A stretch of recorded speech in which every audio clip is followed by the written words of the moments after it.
Break के बाद एक बार फिर से आप सभी का स्वागत है। देश की सबसे बड़ी प्रवेश परीक्षाओं में शामिल नीट पेपर लीक मामले में अब जांच की आंच लगातार तेज होती जा रही है। सीबीआई ने इस कथित घोटाले में बड़ा एक्शन लेते हुए पुणे की एक फिजिक्स टीचर समेत कई लोगों को गिरफ्तार किया है।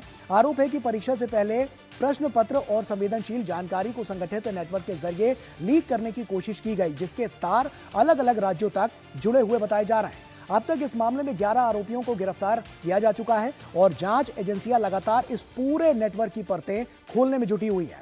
सवाल सिर्फ पेपर लीक का नहीं है, बल्कि देश के लाखों छात्रों के भविष्य और परीक्षा प्रणाली की विश्वसनीयता का भी है। और आखिर कौन है वो लोग जिन्होंने शिक्षा व्यवस्था को कटघरे में खड़ा कर दिया?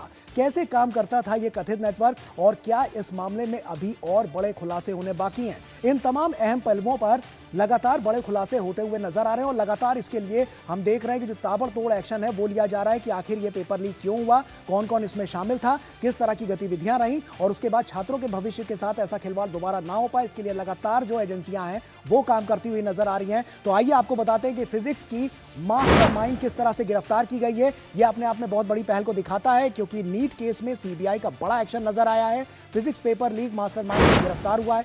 सीबीआई ने पुणे में, यहां पर पुणे से जो मनीषा हैं हवालदार, उन्हें पकड़ा गया है और एनटीए एक्सपर्ट ये मनीषा हवालदार थी। तो आप समझिए कि एनटीए एक्सपर्ट थी और उसके बाद फिर इस तरह की गतिविधियां, फिजिक्स सवाल लीक करने का ये जो आरोप है, ये गंभीर आरोप इनके ऊपर लगा है और उसके बाद जो तहकीकात की जा रही है, अब लगातार पूछताछ की जा रही है। कुछ और भी जो खुलासे हैं वो निकलते हुए नजर आएंगे। आरोपी की फिजिक्स पेपर तक पूरी पहुंच थी, इस बात का भी खुलासा होता हुआ नजर आया है। तो जिस तरह से बच्चों के भविष्य के साथ जो खिलवाड़ किया गया है वो अपने आप में बहुत बड़ी बानगी पेश करता है और इसीलिए जो ताबड़तोड़ एक्शन है वो लगातार नजर आ रहा है। अभी और भी गिरफ्तारियां हो सकती हैं और क्या कुछ बड़ा होने वाला है ये भी हम आपको बताते हैं। सीबीआई की ताबड़तोड़ छापेमारी अभी लगातार चलती हुई नजर आ रही है। कई राज्यों में सीबीआई की कार्रवाई तेज होती हुई नजर आई है। अब तक 11 आरोपी गिरफ्तार किए जा चुके हैं। दिल्ली समेत कई शहरों में छापेमारी की गई है। जांच में कई अहम दस्तावेज बरामद हुए हैं।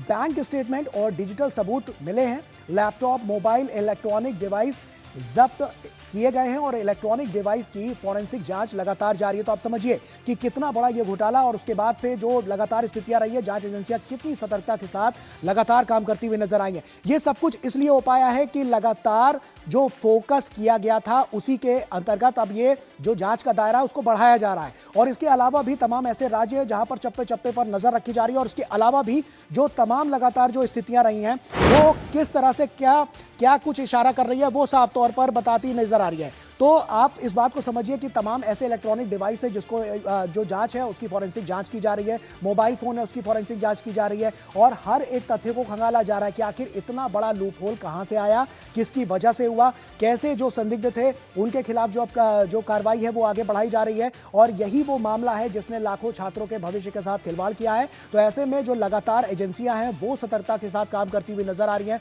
और वो सब कुछ इतने बड़े स्तर पर किया जा रहा है कि जिससे एक अपराधी भी छूट ना पाए, उसको सख्त से सख्त सजा मिले। इसके लिए तमाम प्रावधान किए गए हैं, क्योंकि बच्चों ने लगातार जो तैयारियां की गई थी और उसके बाद अगर इस तरह के पेपर लीक के मामले होते हैं तो उस पर नकेल कसने के लिए लगातार जो जांच एजेंसियां हैं वो काम करती हुई नजर आ रही हैं। सीबीआई भी अलग अलग पैमाने पर लगातार यहां पर फॉलोअप ले रही है और उसके बाद जितने भी डिवाइसेस अभी तक मिले हैं एक एक बारीकियों पर निगरानी रखी जा रही है और उसके बाद ही ये जांच का दायरा है उसको बढ़ाया जा रहा है। गिरफ्तारियां बढ़ रही हैं, अभी तक 11 हो चुकी है, इसके अलावा भी और ज्यादा गिरफ्तारियां होती हुई नजर आएंगी। बड़े खुलासे की उम्मीद लगातार की जा रही है और इन सब पर लगातार पैनी नजर बनी हुई है, सरकार की भी, प्रशासन की भी और इसके अलावा जो एजेंसियां हैं वो भी इस पर नजर रख रही हैं कि अगर राज्य में भी इस तरह की स्थितियां नजर आती हैं तो अलग अलग राज्यों में क्या मौजूदा स्थिति है और उससे पार पाने के लिए लगातार ये जो कवायदे हैं वो तेज होती हुई नजर आ रही है और इसीलिए ये सब कुछ किया जा रहा है कि दोबारा से इस तरह की स्थिति ना हो। इसी पर लगातार हमारी नजर आगे भी बनी रहेगी। बहरहाल फिलहाल अभी के लिए न्यूज पंच में इतना ही। हमारी पूरी टीम को दीजिए इजाजत।